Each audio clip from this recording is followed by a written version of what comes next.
What if I told you that millions of people are doing everything they think is right for their credit score and actually making it worse? We're talking about a system that quietly controls whether you get the house, the car, the business loan, or get laughed out of the lender's office. Here's the wild part. Your credit score isn't some mystical number conjured by financial wizards in a back room. It's a formula. And once you know the formula, you can work it. Think of it like a recipe where someone forgot to give you the ingredient list, and you've just been throwing random things into the pot hoping for a souffle. The single biggest driver of your score, we're talking 35% of the whole thing, is payment history. And it is brutally unforgiving. One missed payment can crater a good score faster than you can say, I forgot to autopay. So set it, forget it, and let the boring consistency do the heavy lifting.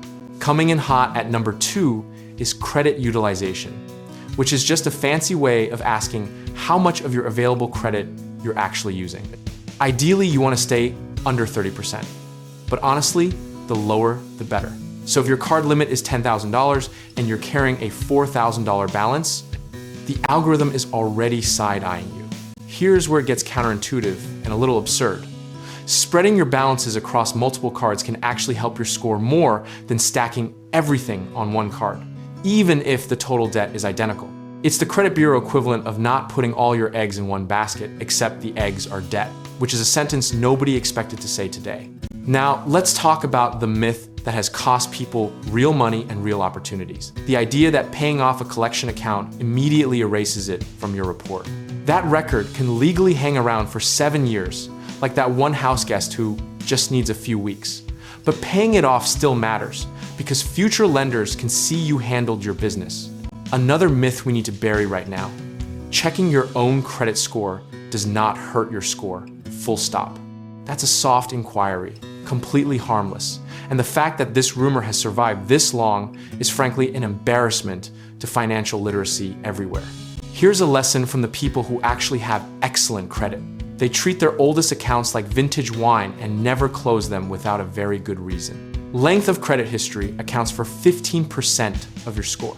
So closing that first credit card you got in college, the one with the embarrassingly low limit, might actually be quietly punishing you.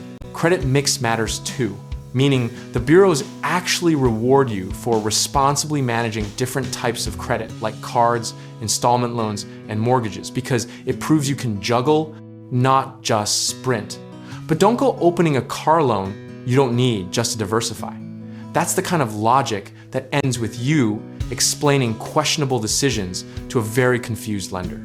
Every time you apply for new credit, you get hit with a hard inquiry, and those can shave points off your score for up to 2 years. So stop treating credit card applications like you're collecting Pokemon. Be strategic, be selective, and ask yourself whether that airline miles card with the $80 annual fee is actually worth the temporary dip. The disciplined, almost boring truth is that there are no real hacks here, just consistent habits compounding quietly over time, like interest you actually want. Process over panic, patience over shortcuts, and position size matters. Don't overextend credit just because someone approved you for it. What the credit game is really teaching you, whether you asked for the lesson or not, is that financial systems reward the calm, the consistent, and the prepared, not the frantic or the impulsive.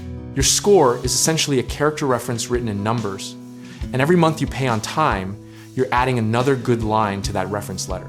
The philosophical punchline here is that the same discipline it takes to build great credit is the same discipline it takes to build wealth. And one genuinely feeds the other in a cycle that either lifts you or limits you. You don't have to be perfect, you just have to be persistent. Because the bureaus are watching the trend, not just the moment. And if you're sitting there thinking your score is too far gone to fix, know that the formula doesn't care about your past nearly as much as your next 12 months of behavior time is literally on your side if you start now. Whether your score ends up good or great, what matters is that you built it intentionally, with eyes open and strategy in hand. If you're ready to put that stronger credit score to work in real estate investing, find a contractor for a home project, or connect with lenders who can actually help you move forward, check out our links in the description below.